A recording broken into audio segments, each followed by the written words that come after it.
Daniel chapter 12. And at that time shall Michael stand up, the great prince, which stands for the children of your people. And there shall be a time of trouble, such as never was since there was a nation, even to that same time.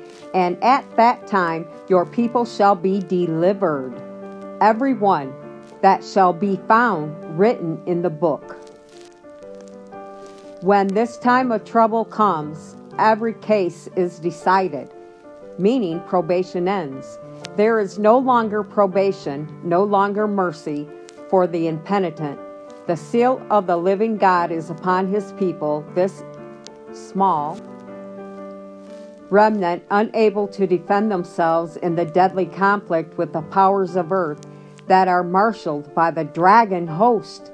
Make God their defense. The decree has been passed by the highest earthly authority that they shall worship the beast and receive his mark under pain of persecution and death. This statement describes the condition which will exist when a certain point of time has been reached. The moment when Michael, our great high priest, which has ended his mercy, Michael is Jesus Christ, in case you did not know that. In the heavenly sanctuary, probationary time has ended, and the great time of trouble has commenced. When this time of trouble comes, every case is decided. There is no longer probation, no longer mercy for the impenitent. The small remnant make God their defense. The decree has been passed by the highest authority that they shall worship the beast and receive his mark under pain of persecution and death. In other words, the death decree has been passed when this time of trouble comes. There is an objection which is raised against the use of this statement in this way, which objection declares that the time of Jacob's trouble begins at some point after the close of Christ's intercession in heaven. But this objection is met and answered by the following statements. When Christ shall cease his work as mediator in man's behalf, then this time of trouble will begin.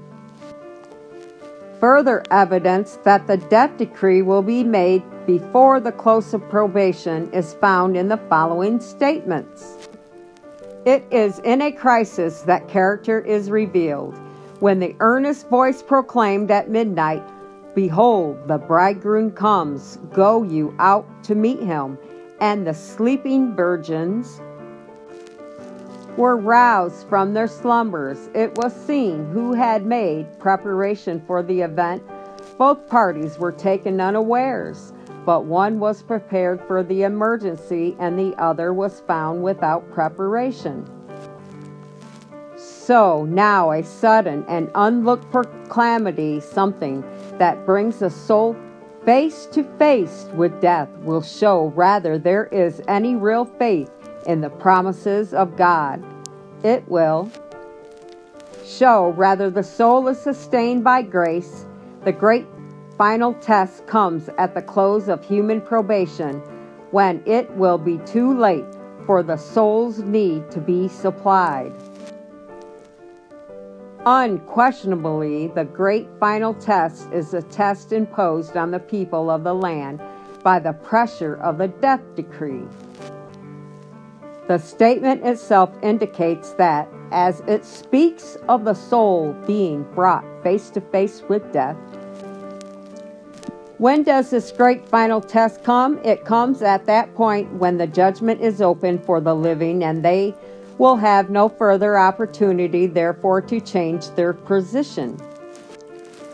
Prior to this point, probation has closed for each individual at death.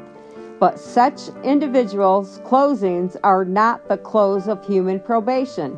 That time comes suddenly upon all who are still living. Stay tuned, for part 2 is coming.